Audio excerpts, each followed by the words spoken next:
I get the phone calls from investors and they'll say, I just sold my property, I'm ready to do an exchange. And when they say that, I always have to clarify, did you go under contract or heading toward a closing, or did you actually close already? And if they closed already, it's too late. So another misconception is you got to have the QI involved early on. You can't do it on your own.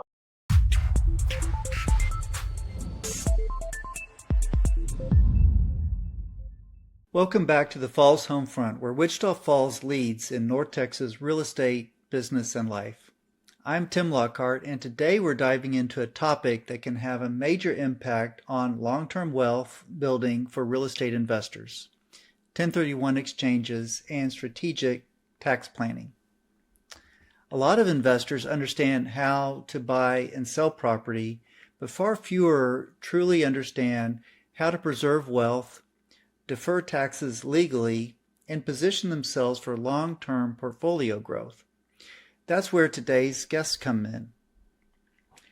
I'm joined by Brendan Lewis, Vice President and State Manager for Texas and Oklahoma at Asset Preservation, Inc., one of the nation's leading qualified intermediaries for Section 1031 tax-deferred exchanges. Before stepping into this role, Brendan worked as a commercial real estate broker, giving him first-hand experience in the investment side of the business. Today, he works closely with investors, realtors, attorneys, CPAs, and financial advisors to help structure and execute sophisticated exchange strategies that keep investors moving forward. We're going to talk about 1031 exchanges, tax strategies, investment planning, and some of the biggest misconceptions investors have when it comes to preserving and growing wealth through real estate. Brendan, I'm glad to have you on the show. Yeah, thanks for having me, Tim. So how did your early career as a commercial real estate broker prepare you for navigating the complex 1031 exchanges today? I actually started my career in real estate when I was 16. Actually, I worked at a real estate office, and that was actually on the residential side of things. But I always kind of knew that I wanted to be in this world. Got my license before I even graduated high school. Did you really? And when I moved down to, the requirement was you had to be 18 and you had to pass the exam and do the education. So I did it, and that ended up working out. But no, and then I'm originally from California. I moved to Southern California to go to school and got involved with commercial real estate a few years after that. And I think one of the things that was striking to me, and the reason I got into commercial real estate to begin with, was I used to do location scouting for mostly print advertising, but I would have clients that would come into town and they would need a certain property for a photo shoot for whatever type of print advertising they were doing. It could have been Ralph Lauren, or it could have been Restoration Hardware, or whatever. And I lived in Santa Barbara at the time, which is a pretty beautiful place to live. So anyway, they wanted to film there. And so I remember that I knew I wanted to be in real estate. I didn't necessarily know I wanted to be in commercial real estate until I went and saw property that was going to be a new client of ours. And I asked the guy what he did for a living, and he said, "Oh, I'm a commercial real estate broker." And I looked around this house and I thought, it was right on the beach in Santa Barbara. And I thought to myself, I think I want to be a commercial real estate broker. So I did it for a couple of years. To be honest with you, it was not an ideal time. It was right in the 2007 to kind of 2009 kind of period of time. And it wasn't a great time to be. I did mainly tenant and landlord representation. It wasn't a great time because the landlords weren't paying their mortgages and the tenants weren't paying their rent. So there wasn't a lot of work to do. So I did commercial real estate for many years, but then I actually ended up switching over to the high-end residential side, and I did work with quite a few investors in that time frame. So I definitely had a very solid understanding of what 1031 exchanges were, not to the extent of what I know today, but yeah, that's kind of how it got started. And I think that over the course of my career, I've worked in brokerage in California. Now, when I moved out to Texas about about 13 years ago, before all the other Californians moved out. So you have to give me a little bit of credit for that. And my family's from Texas originally, so I'm not totally a transplant. But anyways, when I moved out here, I kind of had to switch gears, because when you're in the world of brokerage and you have your clients where you're located and you decide to leave that location and move to another state, you don't have any clients anymore. I had to switch gears. I ended up I worked in real estate development for a period of time for one of my clients, actually from California, and then moved over to the title side of things. And so really I was able to get a good sense of the closing process, whether it was residential or commercial transactions and all of it. So I think that kind of was all led me to where I am now and working in the qualified intermediary space. Great. That's an interesting story, and glad you made it to the great state of Texas from California. Yeah. Texas by choice. What do they say? Texas by choice. That's good. That's good. Yeah, before the show, we were talking a little bit about some of the misconceptions that investors have with 1031 exchanges. Can you tell me kind of some of the main ones that come up for you?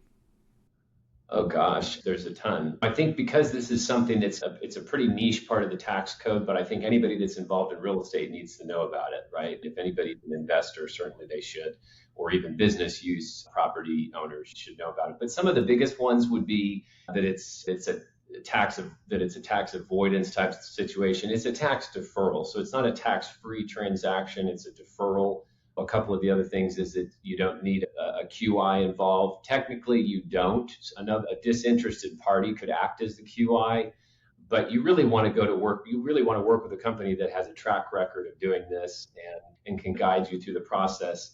Some of the other kind of misconceptions is the client can't take the funds. We always receive those funds, so that's always important. We touched on that briefly when we were talking about, sometimes I get the phone calls from investors and they'll say, I just sold my property, I'm ready to do an exchange. And when they say that, I always have to clarify, did you go under contract or heading toward a closing, or did you actually close already? And if they closed already, it's too late. So another misconception is you got to have the QI involved early on. You can't do it on your own. Yeah. And the QI stands for qualified intermediary. Exactly. It stands for qualified intermediary. Yeah. So those are a couple of them. Yes, the timing of when to start the exchange process is a big one. And I get those calls too. Hey, I'm ready to go look at properties. I just sold one and I got all this cash. I want to do a 1031 exchange. It's maybe too late. Yeah. Got to have the QI involved. Right. And one of the reasons for that, and I'll just quickly touch on it, the reason for that is because the taxpayer, per the tax code, cannot have what's called actual or constructive receipt of the funds. So the reason why that QI steps in and why it's too late for us to step in subsequent to a closing is because we actually have to have the taxpayer sign an assignment agreement, which assigns the kind of the rights of that contract in terms of who's going to receive those funds to us rather than to the taxpayer themselves or the seller exchanger. So if it closes, it's too late because we don't have an exchange agreement signed. We don't have an assignment agreement. We don't have a W-9 tax form filled out for that taxpayer. So those are some of the kind of main reasons. Yeah, so that's good. Do you see times that a 1031 exchange actually does not make sense for a property owner? Sure. And I have very frank conversations with our clients. Most of the time, if I'm not doing things like this or I'm not doing education, I'm on the phone with clients all day long. There's certainly situations where it doesn't make sense. I would say if the gain is not substantial, it probably doesn't make sense. So there's a couple different things to look at. And it's also important to remember you're not just deferring capital gains, you're also deferring things like depreciation recapture. There may be state capital gains taxes that you'll defer, as well as there's another federal tax called net investment income tax that you defer as well by doing a 1031. So I would say a couple things.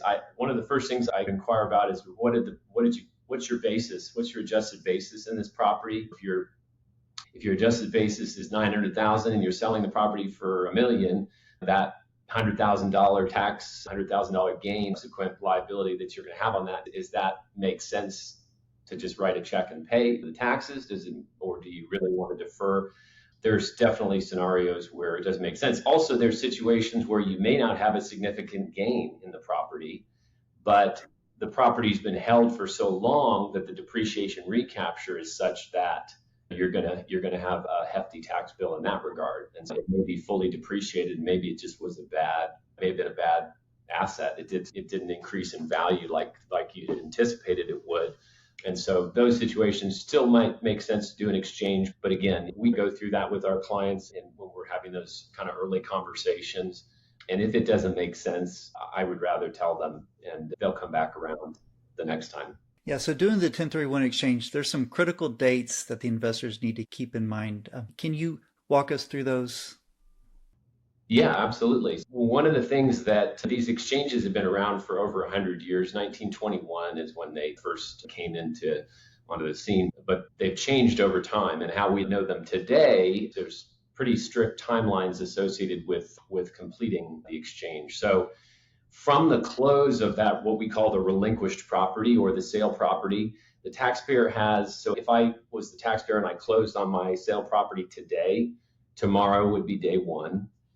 You've got 45 days to identify replacement property and a total of 180 days to close on one or more of those properties that you've identified. So it cannot exceed 180 days. There are situations, a lot of people will sometimes ask, can we get an extension?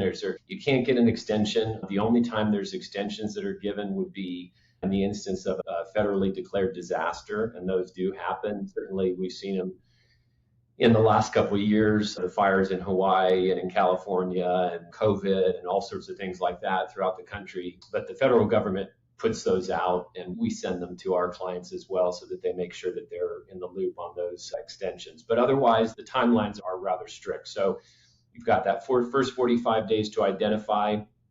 There are certain rules that you can choose in terms of how you identify, so it's not open-ended. Those can be changed within the first 45 days, amended, revoked, but by the 45th day at midnight, we've got to have those for a valid exchange. Okay, good. And so for identifying those properties, it doesn't have to be like you're selling one property, you buy another property, and it's got to be real estate. However, what type of property? So could I sell a commercial property and buy an apartment complex? Or could I sell three homes and buy a commercial building? Yep. Yeah, all of that is fine as long as that's another misnomer when it comes to what we talked about a little bit earlier, but the sort of idea of like kind, right? Like kind doesn't necessarily mean that you have to sell a single family rent house and buy a single family rent house. That's another kind of misconception I should have touched on earlier. As long as it's for business use or for for investment use, it pretty much qualifies, right? So anything in the world of commercial real estate qualifies. I've not come across a commercial asset that can't be exchanged. When it comes to the residential side of things, we're looking at rent houses and things like that, duplex, triplex, fourplex, things of that nature. But certainly you can sell, and I have clients over the years that had business use property, right? Maybe they owned some kind of a machine shop, or I had a guy a couple of years ago who was a mechanic and had a shop out in Rockwall. And he sold the business and he also sold the real estate. So he had one separate contract for the business and then another contract for the real estate portion. And him and his wife sold that business use property and then went and bought some investment rental properties. And that was a great exchange for them. So yes, there is flexibility in that regard. And the like kind aspect is a bit of a misconception. Yes, no, that's good to clarify. What is the real estate agent's part in this, and how can agents better identify and position their clients? Yeah. I always say that the agent's role is to identify the opportunities where they exist, right? That's essentially, having been a real estate agent, I think that's 99% of the job, is being able to identify opportunities on behalf of your client and introducing them to them. And in the instance of a 1031, anytime the topic of investment property comes up, pretty much as long as it's not their principal residence, the conversation should be had. Are you aware of 1031 exchange? Having those discussions early on is the best way to set your client up for success. More often than not, maybe the client has heard of it before, but they've not done one. And so it's important to educate them on the process, right? And not only just in general terms, but also specific to their strategy, what they're trying to achieve. And so I think that's the biggest role that an agent can play. And most real estate agents, brokers, whether they be on the residential side, they tend to take more of a back seat. On the commercial side, it depends on the broker, but most of the time they make that connection between their client and us, and then they back off and say, I'll let you guys take it from here. Here in the state of Texas, we've got a 1031 addendum that should be used when it comes to a property that's being exchanged. So you definitely, as an agent, want to be aware of that. That came out, I think, in 2020, late 2024, I want to say. Prior to that, there used to be language that agents would put into the contracts, but you want to be aware of those. And then, as I said, making sure that those conversations are that your client is having those conversations early on with the QI. It's never too early, but it's always too late, right?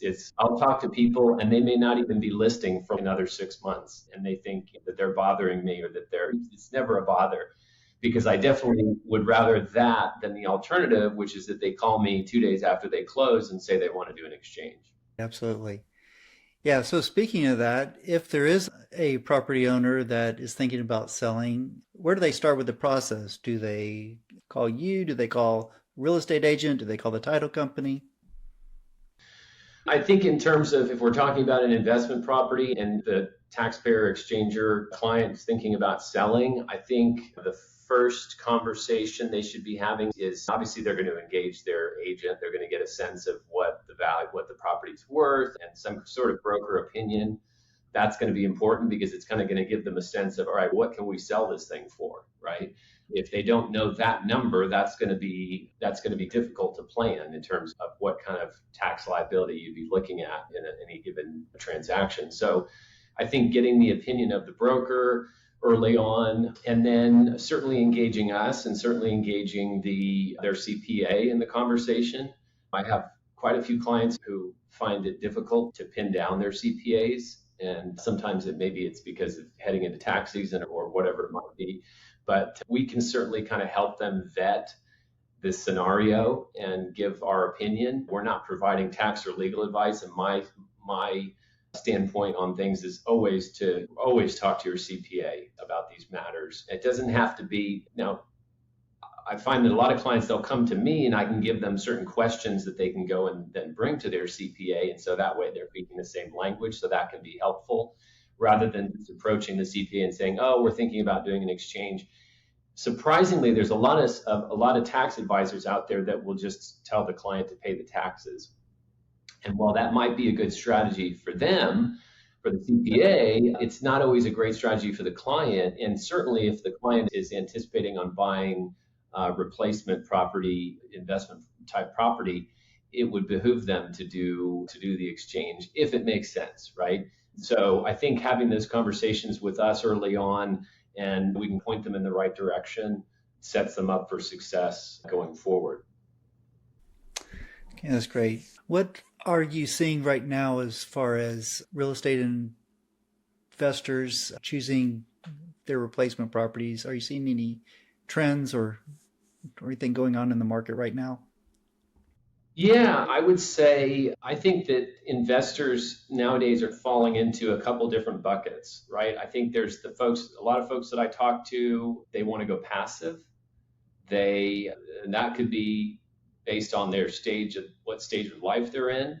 Maybe they're heading toward retirement, or they want to have more flexibility. They don't want to be tied geographically to Texas because that's where their investment properties are. They want to be able to be flexible and travel and all of that. And certainly if the investor's been managing and maintaining their properties themselves, there's definitely been a big push for folks to go passive.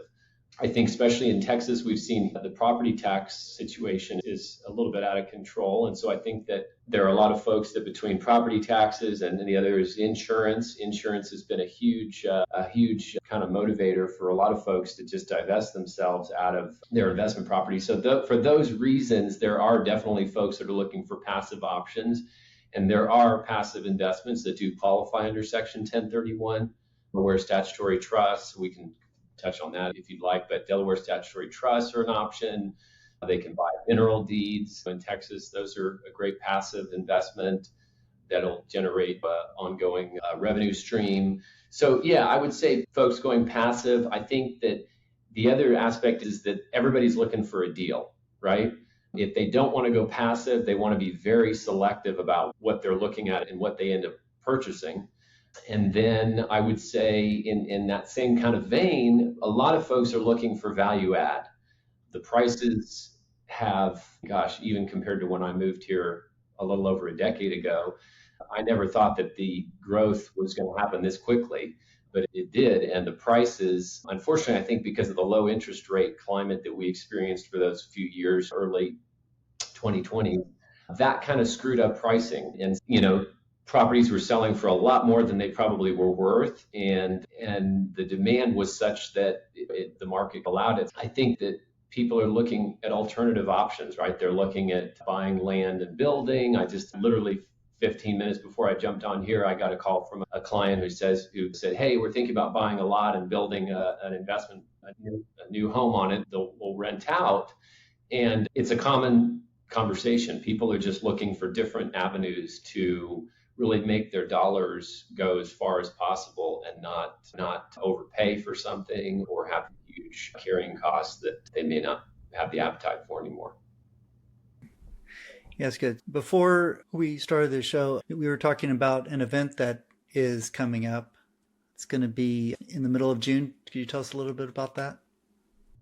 Yeah, Asset Preservation as a company, our company, we are actually a wholly owned subsidiary of Stewart. So Stewart Title is hosting a class that I'm going to be teaching, kind of just I think it's a 1-hour class on kind of the basics of 1031 exchange. It's mainly geared toward real estate agents, but I think they'd welcome anybody to attend. And that is, I think you have the details. I think it's at 11:30 on, what was the date? June 17th at 11:30 at the Wichita Falls Association of Realtors Training Room. Yeah, that's right. And that's 4007 Caulfield Road. I'm glad you know where I need to be because I don't know where I need to be on that day. So, yeah. But you'll find it on the day, I'm sure. Yeah. I kind of live and die by my calendar. People tell me where to show up and I show up. But they always put on a great class and definitely, like I said, definitely geared toward real estate agents. But I'm sure oftentimes I've had agents bring their clients sometimes to a class before. I'm sure they'd welcome anybody. But that's one of the things I love about this job is the educational component. It should be fun. Yeah. Have I left out any important questions? Is there anything else that you'd like to add that I didn't ask about? I think one of the things that may be important to mention is the aspect of I find that a lot of exchanges, we were talking about how best to set people up for success when it comes to 1031s. And what I see over and over again, I'm actually in the process of writing a book of what I've seen over the years when it came to 1031s and how they can fail. And really it's in the planning. So I can't stress enough involving everybody early on in those conversations. And also that these decisions shouldn't be made in a silo, right? So sometimes folks will have a conversation with their real estate broker and that sounds all great and they've got a plan together, and then they'll go and have a conversation with their CPA and that's all good and they've got their plan, and then they'll go and have a conversation with us, and then they'll talk to their attorney. And really, it should be a collaborative type of effort and everybody should know who's involved. And certainly if there's questions that those other professionals may have, or there's some concerns that they share, that they want to share, that's always best. So I always think, if possible, to involve everybody in the conversation. You never want to make it a surprise after the fact of, oh, by the way, Mr. CPA, we did an exchange. So fill out our tax form and send it in for us. Chances are there may have been a situation where maybe it didn't make sense to do the exchange. We don't have visibility into that, right? I don't have visibility into people's total financial picture and their particular assets. We speak in general terms. So it's good to have everybody involved. I'm trying to think what else. I think also choosing a qualified intermediary is another important kind of thing to keep when you're considering this. This is an industry that is basically totally unregulated. And so really anybody can act as a QI as long as they're a disinterested party and haven't worked on behalf of the taxpayer in the last 2 years. So your attorney can't hold your funds, your CPA can't hold your funds, your broker can't hold your funds, all that kind of stuff. But just as much as there isn't any rules in terms of who can do it, you want to go and use a large company like ours that not only is owned by a big publicly traded company, but with a 120-year reputation, but that we're available to our clients and it's not a one-man operation. So yeah, I think that's another important thing. Investor client funds and safety of funds is really important when it comes to 1031 exchanges. We really we have multiple different sort of safeguards in place. All of our exchanger funds are always segregated from other exchangers. We bank with large financial institutions where we know that the funds are going to be safe and all of that. Choosing a QI, I think, is an important aspect of this. I'm trying to think if there's anything else I've left off. Any other things you wanted to ask me? Definitely starting early. That was a key thing you said before I want to highlight. Start asking the questions early and don't wait until you close to call your agent or anybody. And now you have the funds and you're like, okay, now I want to save on taxes. So make sure you start early, start those conversations. And I think another point that I'll mention is I don't want to talk myself out of a job, but you don't want to do an exchange just to do an exchange, right? It has to make sense. And it also has to make sense from the standpoint of what are you buying? Are you just reinvesting into this replacement property because you want to defer the taxes, or is there actually some plan behind it? Is there a longer term strategy to your investing? And I think that is important to keep in mind when folks are choosing to go down this path. Is it purely just for the tax deferral, or do they really have a plan in going forward of where they want to be 5, 10 years, 20 years down the road? As it pertains to their larger sort of investment strategy. That's a good point. Yeah, so Brendan, thanks for coming on. I truly appreciate this conversation. I think it's valuable because understanding tax strategies is just as important as understanding how to acquire the real estate. For those who are listening who may want to learn more about the 1031 exchanges, investment strategies, or connect with you at the team at Asset Preservation, what's the best way for them to reach out to you? Yeah, I can be reached. I've got LinkedIn. You can find me on LinkedIn. I'm Brendan Lewis, BrendanLewis 1031. You can find me on there. I have actually a newsletter that I write called Capital in Motion. So if that primarily is geared toward the commercial side of things, but if people are interested in that, they can certainly read my newsletter or subscribe. My email, Brendan, Brendan at apiexchange.com. And they can always call my toll-free direct dial, which is 833-756-1031. Okay, that's great. And for the listeners out there, today's takeaway is simple. Wealth isn't just built through acquisition, it's built through smart planning, disciplined strategy, and having the right professionals around you. So if you're an investor or even thinking about becoming one, this is the kind of knowledge that can make a massive difference over time for you. If you value today's episode, please share it with another investor or agent or business owner who could benefit from hearing this information. Thank you for tuning in to the Falls Home Front, and we'll see you on the next one. Thanks, Tim. All right, thank you. Appreciate you tuning in. Want more insider tips on buying, selling, and investing in Wichita Falls and North Texas? Subscribe now and keep watching. Your next move starts here.